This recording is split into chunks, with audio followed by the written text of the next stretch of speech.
శ్రీ సచ్చిదానంద సమర్థ సద్గురు సాయినాథ్ మహారాజ్కి జై.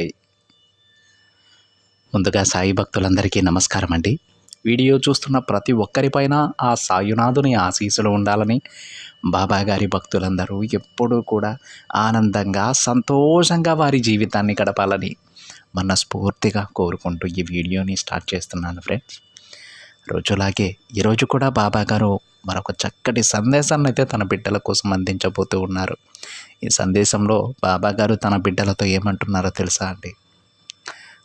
బిడ్డ, సమస్యల సుడిగుండాలతో ఎనలేని పోరాటాన్ని ప్రదర్శించిన నీకు నీ బాబా అందించే ఒక గొప్ప బహుమతి ఇది. ఆనందంగా స్వీకరించు, కాదనకమ్మా అని బాబా గారు అంటూ ఉన్నారండి. ఈరోజు ఏ బిడ్డల గురించి బాబా గారు చెబుతున్నారో తెలియదు, కానీ ఆ బిడ్డలు అయితే ఎంతో అదృష్టవంతులండి. ఎందుకంటే వారి గురించి బాబా గారు ఈరోజు పొగుడుతూ ఈ మాటలు చెప్పారు. ఎన్నో సమస్యలు నిన్ను చుట్టుముట్టినప్పుడు నువ్వు భయపడలేదమ్మా, బాధపడలేదు. ఎంతో స్ఫూర్తిదాయకమైనటువంటి పోరాటాన్ని చేశావు. అన్ని పోరాటాలు చేసిన నీకు ఈ తండ్రి అందించే ఒక చిన్న బహుమతి తల్లి, ఇది తప్పకుండా నువ్వు అందుకోవాలి, కాదనవద్దమ్మా అని బాబా గారు అంటూ ఉన్నారండి. బాబా గారి మెప్పు పొందడం అంటే అంత సామాన్యమైనటువంటి విషయం అయితే కాదండి.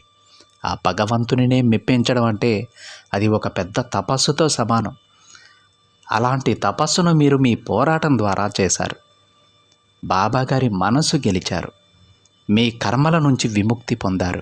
ఒక గొప్ప జీవితాన్ని ఈరోజు మీరు పొందబోతూ ఉన్నారు.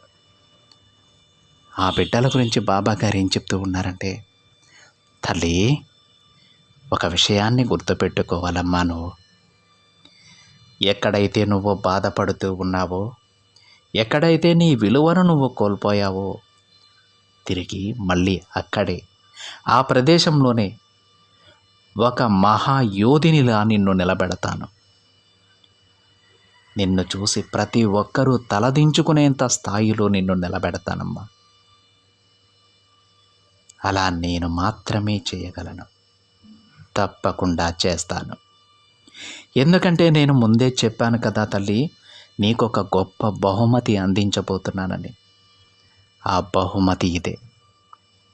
ఎంతో అద్భుతమైనదమ్మా. నువ్వు ఏ పని తలపెట్టినా సరే అందులో నువ్వు విజయం పొందుతావు. నిన్ను చూసి నవ్విన వాళ్ళే నీ ముందు తలదించుకొని నిలబడతారు.